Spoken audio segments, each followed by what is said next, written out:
Mes salutations à tous et bienvenue une fois de plus sur ma chaîne Chaos Saturna.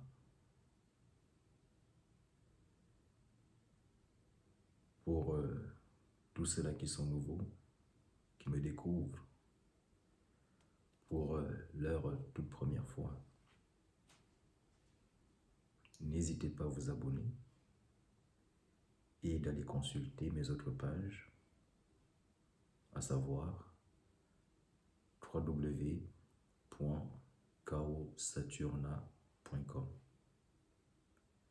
et www.rockulrich.com. Vous allez également retrouver tout cela dans la barre de description.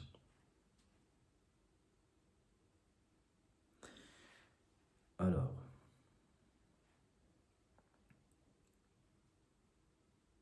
aujourd'hui, je vais vous parler de la réussite d'un rituel. Ou encore, si vous voulez, qu'est-ce qui fait que un rituel fonctionne? Et à l'inverse, qu'est-ce qui fait que un rituel ne fonctionne pas?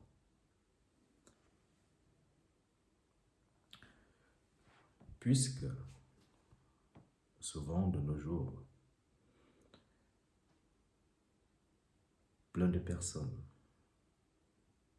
se plaignent parfois de voir ou de constater que leur rituel ne fonctionne pas. Que malgré les techniques, les recettes qu'ils mettent en application, ça ne fonctionne toujours pas. Eh bien, vous savez, ce que vous devez savoir est que la magie, la sorcellerie, la spiritualité, quel que soit le rituel que vous allez mettre en pratique, ce rituel fonctionne en fonction de vous, c'est-à-dire en fonction de votre niveau spirituel. Et vous allez également obtenir ou ne pas obtenir des résultats en fonction de votre niveau spirituel.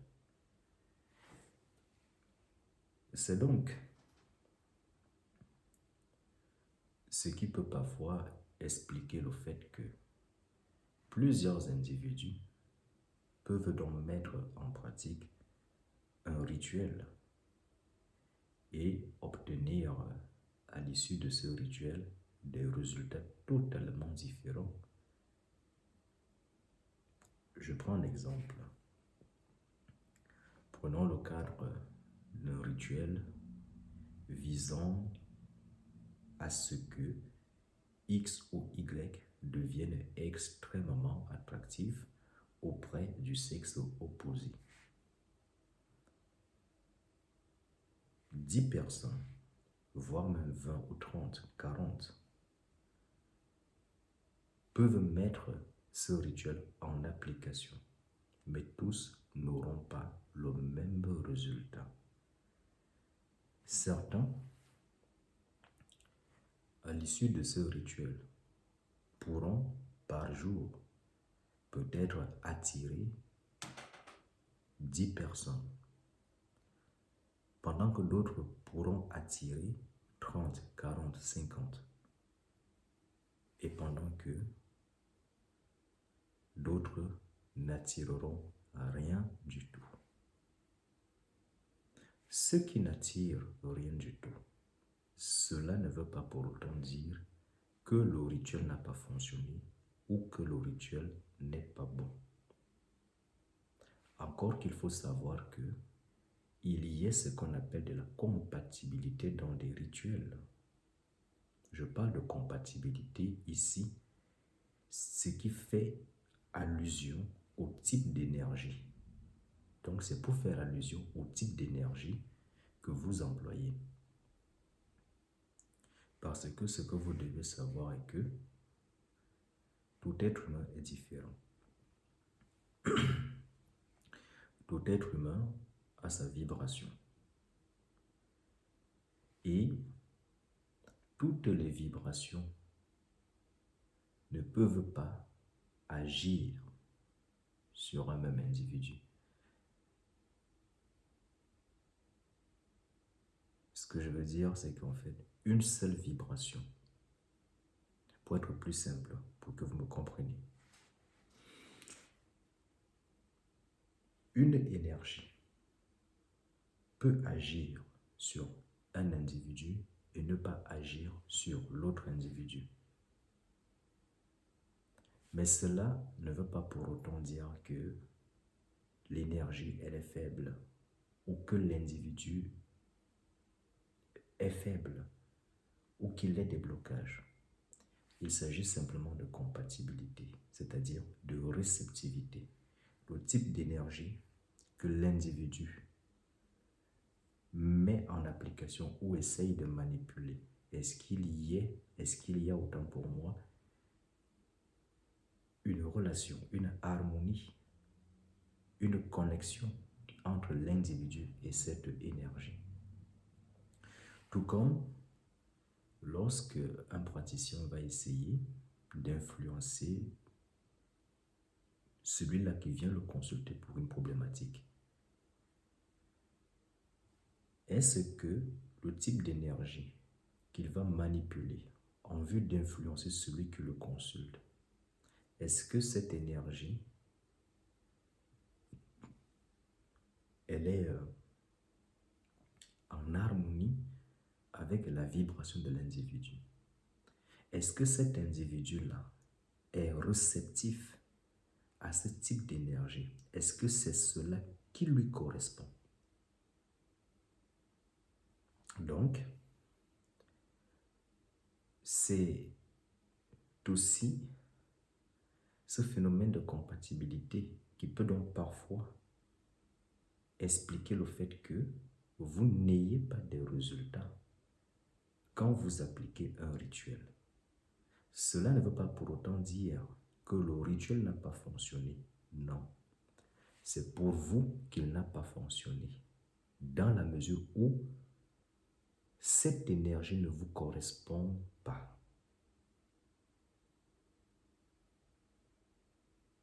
Donc, il faut essayer d'aller manipuler d'autres énergies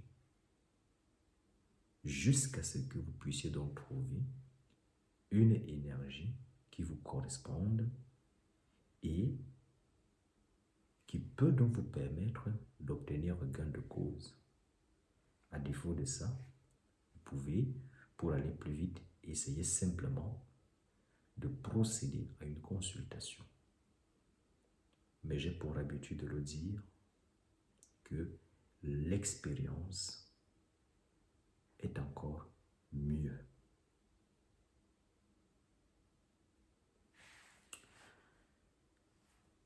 Ce que vous devez également savoir est que quand vous faites votre rituel, vous le faites où? Et même avant de venir sur le où, la question est de savoir, est-ce que vous avez reçu l'initiation? Vous savez, ce qui est un peu curieux de nos jours est que quand il s'agit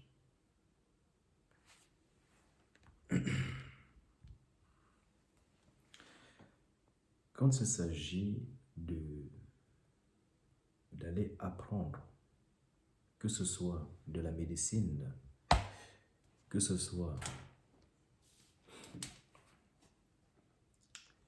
n'importe quel autre domaine, effectivement, nous sommes prêts. un instant, le temps pour moi que je remette simplement l'objectif.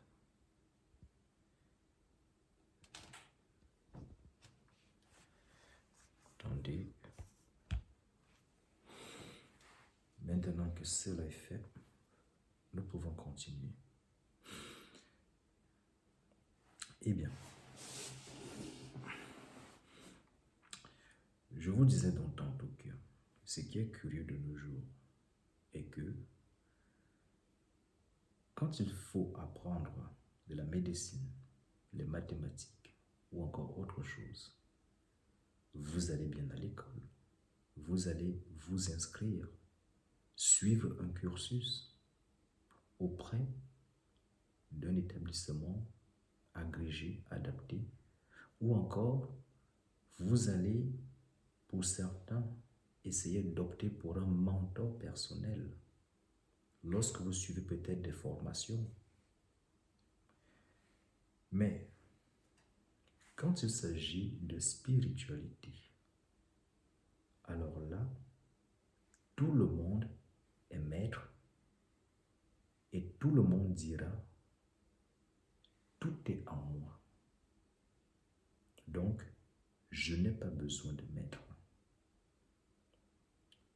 C'est ainsi donc qu'on retrouve des personnes qui sont autodidactes. Je n'en disconviens pas que tout peut être en nous. Mais si donc tout est en vous, il me semble que vous avez besoin de boire de l'eau à l'extérieur. Pourtant, l'eau est en vous. Vous avez besoin de manger un repas qui vous est externe. Pourtant, cela est en vous. Ce que vous devez savoir est que même si tout est en vous, vous avez également besoin de l'extérieur. Donc, même si le guide est en vous, vous avez impérativement besoin d'un guide à l'extérieur qui donc, à un moment donné, peut vous donner ces codes-là qui vont donc vous permettre de vous découvrir vous-même, de déployer votre potentiel et d'aller maintenant à la rencontre de votre guide. De sorte que vous-même, vous puissiez donc être votre propre maître et votre propre guide. C'est l'une des raisons pour laquelle vous n'avez pas de résultats souvent quand vous pratiquez des rituels. Parce que l'invisible a ses codes que vous devez de respecter. Il y a des rituels que les non-initiés vont mettre en pratique et obtenir des résultats. Cela existe, je n'en disconviens pas. Mais il y a des rituels que vous aurez beau tout faire, vous n'allez jamais obtenir de résultats. Et si vous persistez,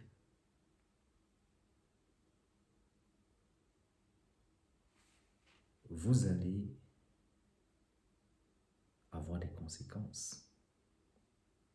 C'est-à-dire les forces que vous allez essayer de manipuler puisqu'elles ne vous connaissent pas. Vous n'êtes pas initié. Ces forces-là vont se retourner contre vous.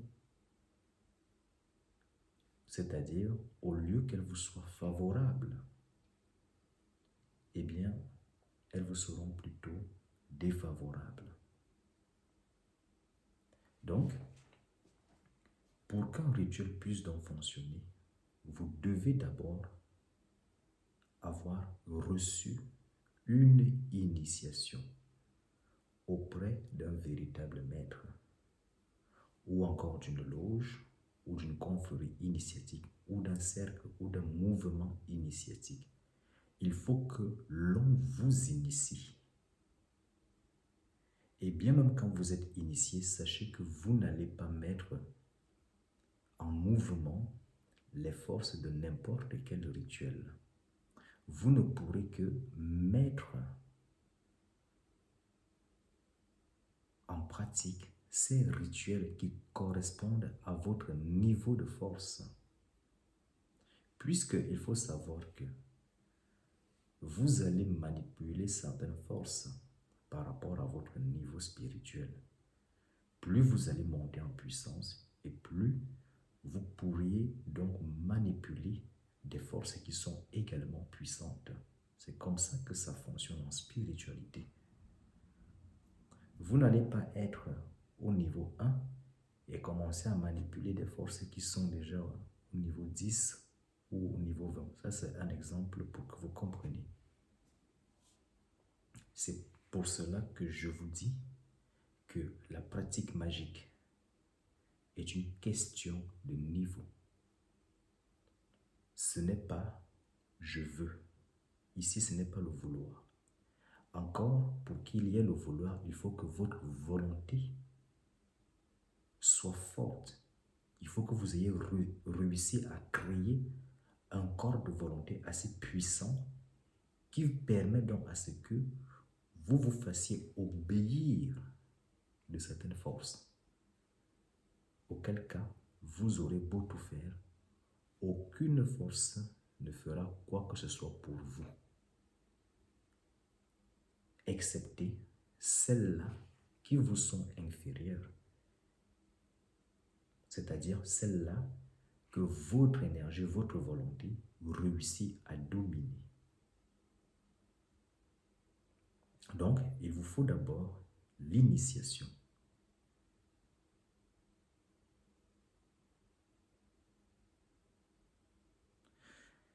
Et maintenant, quand vous êtes initié, ou même que vous ne soyez même pas initié, dans quel lieu, où est-ce que vous faites votre rituel?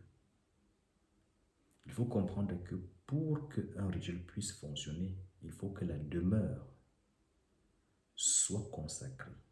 Il faut que vous ayez un sanctum. Il faut que vous ayez une chambre rituelle, une pièce rituelle. Vous n'allez pas prendre n'importe quelle pièce et commencer à faire vos rituels. Et demain, vous allez peut-être recevoir des amis ou recevoir votre femme, votre époux ou recevoir vos enfants. Non.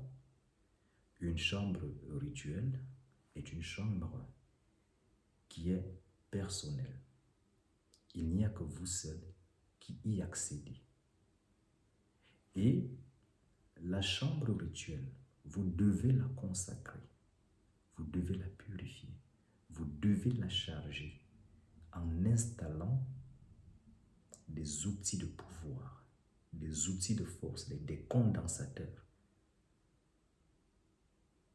Ceux qui sont dans le domaine savent de quoi je parle. Mais par souci d'hermétisme, je ne vais pas révéler certains outils ici.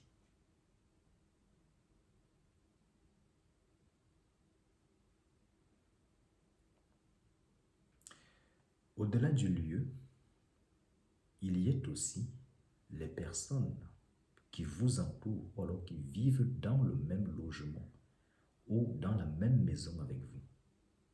Parce que ce que vous devez savoir est que toutes ces personnes-là qui vivent chez vous ou avec vous, toutes ces personnes représentent avant tout des énergies. Chacune de ces personnes a sa vibration et sachez que leurs vibrations peuvent donc impacter, avoir un effet dans vos rituels. Donc c'est à vous d'harmoniser ces personnes-là à vos rituels ou alors de les isoler spirituellement, de sorte que leurs vibrations, que leurs énergies ne viennent donc pas impacter votre travail occulte.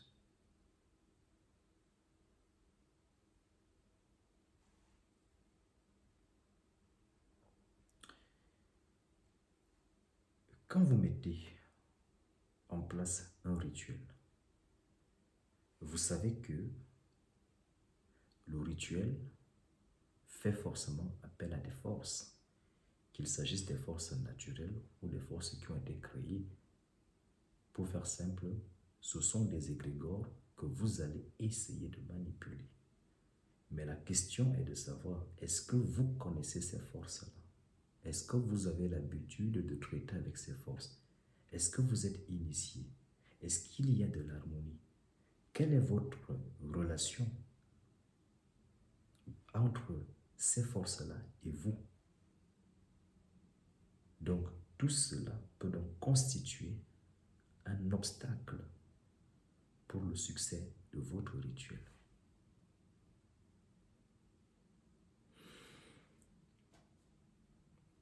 Maintenant,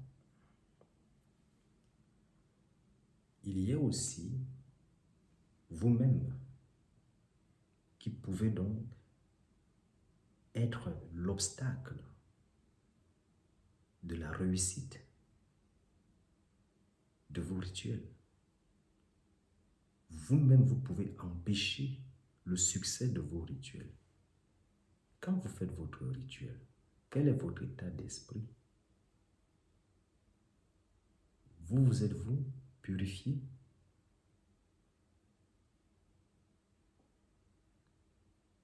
Je voulais dire, vous êtes-vous, autant pour moi, purifié?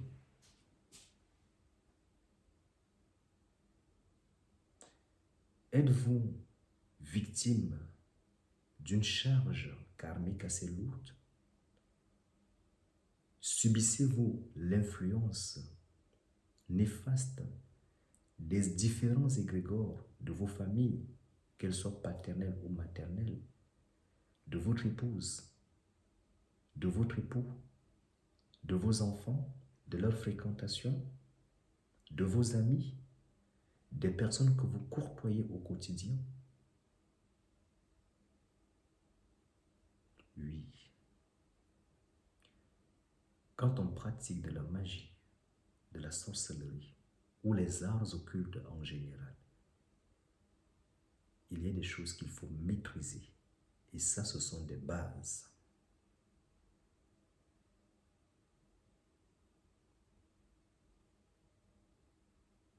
Donc, avant de faire un rituel pour obtenir la réussite de ces derniers, il faut que vous ayez eu une initiation. Il faut également que vous ayez même eu la passation de pouvoir. Il faut que vous ayez une chambre rituelle, que vous l'ayez consacrée, que vous l'ayez chargée, que vous l'ayez protégée également. Il faut que vous ayez la maîtrise de toutes les vibrations qui sont chez vous, c'est-à-dire des personnes qui vivent chez vous. Il faut également que vous ayez une maîtrise ou alors que vous vous soyez déconnecté ou délié de toute charge karmique négative, de ces différents égrégores familiaux qui peuvent donc nuire à la réussite de votre rituel, qu'il s'agisse même des égrégores qui ne sont pas de votre famille, mais avec lesquels vous vous êtes harmonisé tantôt de façon consciente ou tantôt de façon inconsciente à partir d'un rapport sexuel, c'est-à-dire à partir du moment où vous rencontrez un individu ou une femme et que vous entretenez des rapports intimes avec ce dernier ou cette dernière, comprenez que vous vous connectez à son égrégore et à ses mots. Et ça peut créer des blocages dans vos rituels. Donc, vous devez absolument vous-même vous purifier, vous débloquer, vous désenvoûter totalement. Vous devez avoir un corps propre, tant sur le plan physique que sur le plan spirituel. Vous devez également être sain d'esprit. Quand vous faites votre rituel, comment êtes-vous? Quel est votre état d'esprit? Sachez également que lorsque vous faites un rituel, les forces que vous convoquez, est-ce que vous avez adapté votre vibration à ces forces-là? Donc, il y a une préparation que l'on doit faire en avance, à l'avance autant pour moi. On n'applique pas un rituel juste pour appliquer. Il faut se préparer à l'avance. Surtout pour ceux qui apprennent, ceux qui sont néophytes ou ceux-là qui viennent de recevoir l'initiation. Car les véritables maîtres avancés, ils sont prêts tout le temps et ils peuvent modifier de façon instantanée leur vibration afin d'invoquer ou d'évoquer la force qu'ils souhaitent. Sachez également que au cours du rituel, quand vous êtes nouveau, il y a beaucoup de paramètres à respecter, tels que les horaires, les jours.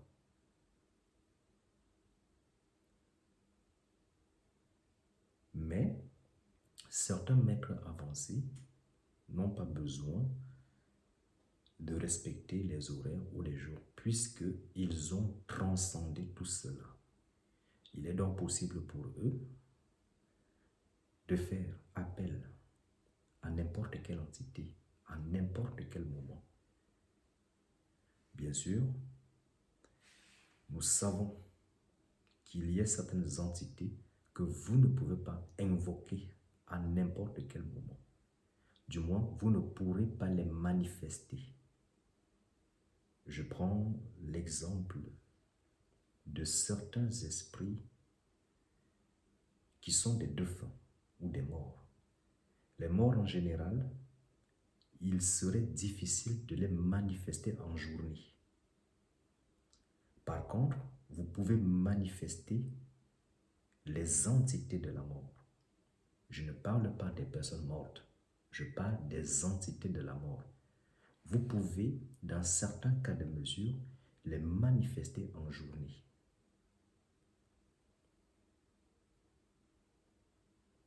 Donc, ceci pour dire, il y a des entités que vous pouvez manifester en journée, d'autres dans la nuit.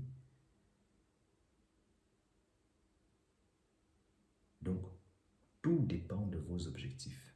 Donc, avant de faire un rituel, il y a des paramètres à respecter. Il y a des paramètres que vous devez prendre en considération. Et toutes ces choses-là s'enseignent dans des covens, dans des mouvements initiatiques, dans des cercles d'initiation. Tout comme la manipulation de son égrégore personnel ou encore la croissance de sa force volitive. Donc, comprenez que le succès d'un rituel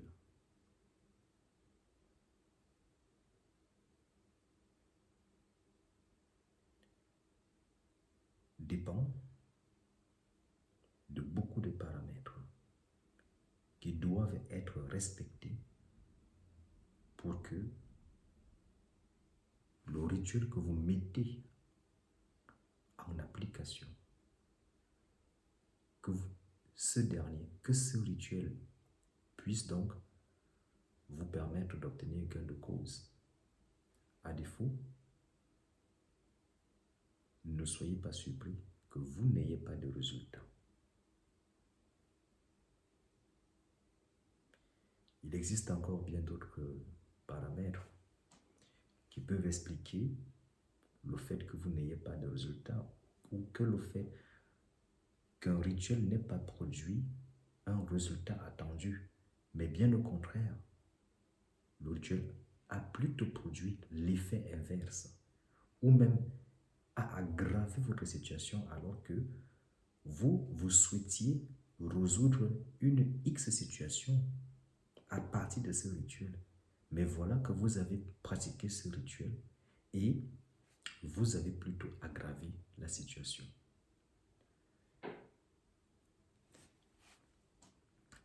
Je pourrais continuer de développer sur cette thématique puisqu'elle est assez vaste, elle est assez longue. Mais là, je vous ai donné quelques aspects, quelques paramètres qui sont nécessaires, je dirais même prioritaires, primordiaux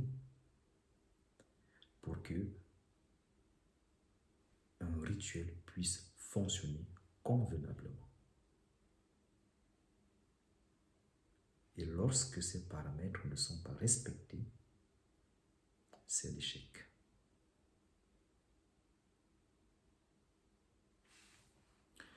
Eh bien, j'espère que cette vidéo vous a plu. Si c'est le cas, n'hésitez pas à liker, à commenter, à partager et surtout de vous abonner et cochez surtout la cloche de notification afin que vous puissiez donc être notifié à chaque fois qu'il y a une nouveauté, une nouvelle vidéo. Je vous remercie. Sola potestas lex est, leb.